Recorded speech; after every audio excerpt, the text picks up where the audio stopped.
Hi everyone, I'm Greg from Adventure RC1, and today I'm actually supposed to be at work, but it's too nice out and I'm long overdue for a day off, so I called the office up, told them I was having a problem with my eyes, that I just couldn't see myself at work today. So after we laughed about that, I told them, seriously, not going to be in today.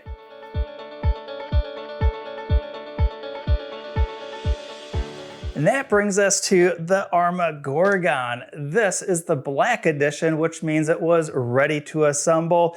I have this all put together in a previous video. I'll have a link for you to check out if that's something that's interesting to you.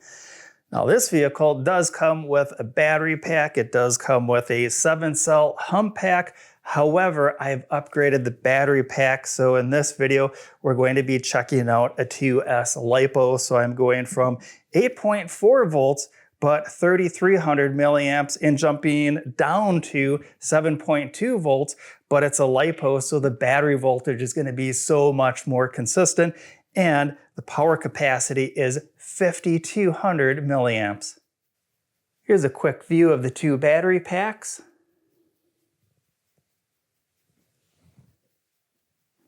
The nickel metal battery that comes with the truck, I don't think that there's anything really wrong with it other than it's kind of a pain fitting this humpback battery pack into the battery compartment of the Arrma Gorgon. The other thing, at least on mine, is the battery has a bow to it. It's no longer flat anymore. It rocks back and forth, and this truck hasn't been over that big of jumps. Now, with this battery being bent, it still charges fine and it still smells fine too. Initially, when I start running this battery pack at the 8.4 volts that it's rated at, I get some great speed out of this for about 1 minute. In fact, if I get the throttle just right and I got the traction, I can actually start to lift the front end of the truck up all right. But that 8.4 volts quickly diminishes to something a little bit lower than that. And that's just the technology of nickel metal hydrate. That brings us to the Lipo battery, and even though it's a full volt lower than the battery we just took a look at, the battery output voltage is so much more consistent. I literally have essentially 7.4 volts all the way up to the end of the battery capacity, and at 5,200 milliamps, that's going to give me at least 30, maybe even 40 minutes of runtime on the truck. And I don't know, even as an adult, my attention span for running an RC truck out on a track, usually I'm pretty happy about 15 to 20 minutes, which is what I get out of this 7-cell nickel metal battery. This battery gives me a lot more fun with about the same amount of charging time. Now, speaking of charging, the truck kit also comes with this battery charger. Let's take a close-up look at the S20 battery charger from Spectrum. It's a cute little charger and it does come with a USB cable. This charger will charge up eventually a nickel metal hydrate battery, or I can also use it with a Lipo battery. Now, the huge drawback on this is because it is plugging into a USB charger, and I've tried different wall jack cubes for this, this thing takes absolutely forever. And in my opinion, it's really not worth it. I tried charging this battery up when I first got it, and after about 4 hours, I simply gave up. And off to the side, I already had this iMax dual AC-DC charger, and I think this costs like $46, and it charges basically every type of battery out there on the market today. If I hold this at just the right angle, I think I can get rid of most of the glare. This charger is the B6 AC version 2. I think there's actually a version 3 that's out. I did pick this up secondhand and it's worked perfectly on basically literally every battery that I've put up to it. Now, we covered everything that I'm going to be running in this video, and I just want to be upfront, full disclosure with you. Everything that you see in this video, I've paid for with my own money. I'm not sponsored or anything. I make these videos because I enjoy getting back into RC cars and trucks for a third time and just seeing all the new things that are now available, and I just want to go and share that with you. I'm not here to sell you battery chargers or batteries or car kits or anything like that. Just here to have some fun, and hopefully this video is going to be entertaining for you. All right, enough talking about the accessories. It's time to throw a battery in the truck, go out to the backwoods, run a couple hot laps so that we can check out the truck in action. After that, I am gonna come back to the studio here, pop the body off of the truck, and just check out some of the things, some basic things that I did to the truck to get it to perform a little bit better. With that, I'll meet you outside at the track. Here's the track that I've got out in the backwoods. Some nice open areas. It's very nice and sandy. I've even got a little jump right there. We'll see if this truck with the Lipo battery has enough speed to catch some air off of that.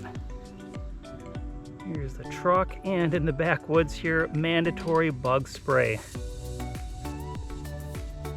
The transmitter's on, and I'll get the receiver on. 2 beeps for Lipo battery, and I'm all set to run.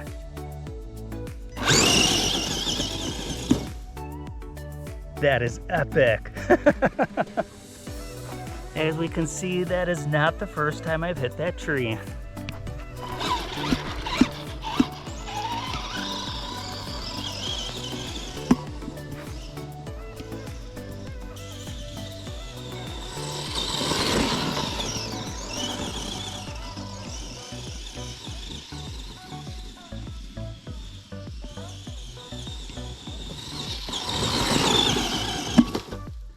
There's something about that tree. I think there's a magnet in it.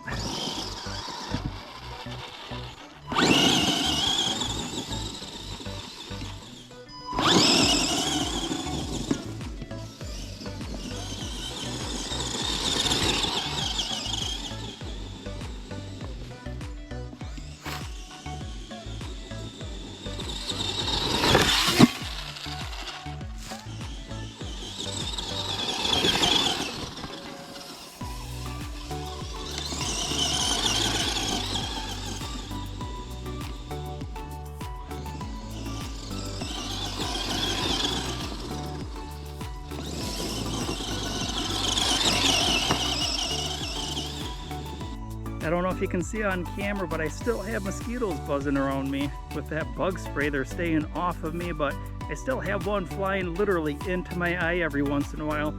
I think that's why I'm running the truck into a tree every once in a while. Yeah, that's it. I've got a mosquito that flew into my eye.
The Arrma Gorgon is going to be a perfect example of an RC vehicle that doesn't need to cost a whole lot to have a lot of fun and a lot of great performance.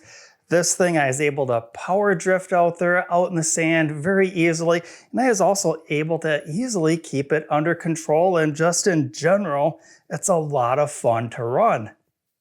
The Ready to Run Gorgon really does include everything I need to get up and running and enjoying my truck. Like I mentioned earlier in the video, the first thing I would ditch though would be the included battery charger. I recommend upgrading this to a charger from Spectrum, or do what I did and I found this aftermarket one. Once again, I'm not here to sell you anything, but I will have a link down in the video description of the charger and the Lipo battery I ran in today's video, just so that you can check out and educate yourself on what things are out there that work with this truck. I'm gonna get some of this stuff moved off to the side, and let's get the body off of the truck and check out what things I did underneath to get just a little bit more performance out of the truck without really spending any money at all. By the way, the body is stuck on there pretty well, so I've never lost the body while I was out thrashing around with my truck. Now, the first thing I want to point out before we dig in, I've noticed when I'm running those Lipo batteries, I can basically be on full throttle almost the entire time, especially when I'm on that slick sand out in my woods. And that gets this brushed motor really warm. I've been in the studio here for nearly, I think 10 minutes now, and the battery is still warm. I don't want to hold my finger down on that motor for more than about 2 minutes, which means off of a full charge of that 5200 capacity battery, I only run about half the battery at a time because personally, I think until I get a cooling fan on the motor, I think I'm gonna overheat the motor and wreck something on there. That would be my other recommendation. When you switch over to Lipo, check out a cooling system for the truck. I don't have one on here, but I think that's going to be the next thing that I do. This brings us to what did I modify on my truck to get a little bit better performance out of it without spending hardly any or no money at all. For the first thing, I noticed that when I was turning sharp on my blacktop driveway, the rear tires would slip quite a bit. Let me show you what I mean. I've got the front of the truck facing towards you. In those tight turns, this back wheel would lift up off the ground like that, and this would just free spin up in the air. So I went back to the kit with the parts that were included, and the shocks included a couple extra clips. So I put one in each of the 4 corners, and this dramatically reduced the body roll.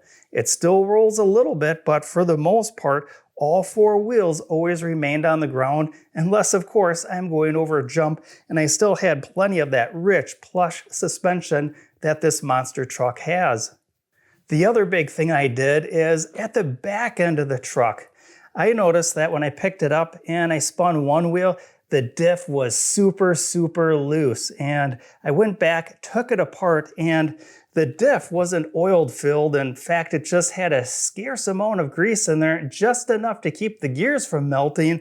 And I cleaned that grease out, and I took just some silicone oil that I had in the shop here. It's actually for rubber O-rings, and it's a fairly light oil, probably something that should go into like a shock or something. But essentially the point is I took that diff and I filled it up with some oil. I think if I went back in there, I put some proper differential oil in there, and that tightens this up a little bit, and this made the truck handle so much better.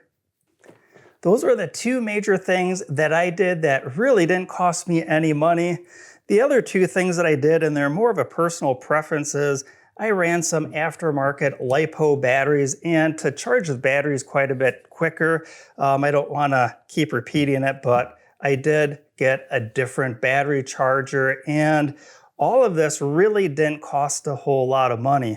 With these being third party and definitely off-brand with good performance, all of this really didn't cost a whole lot of money.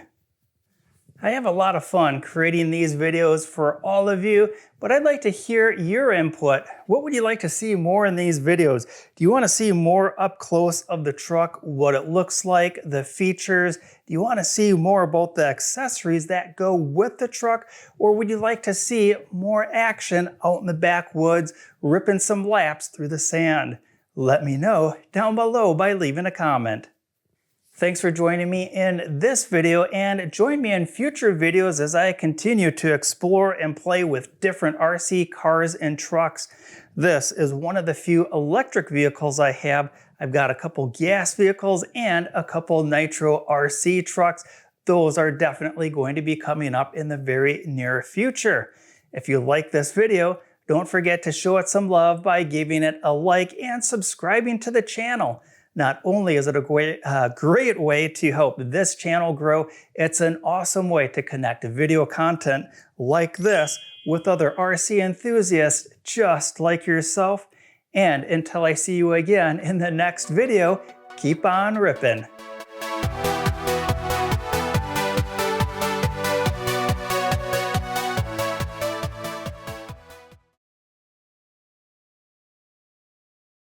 The battery's now bent, and that's just after going over some relatively lump jump, gosh, I forgot what I was going to say.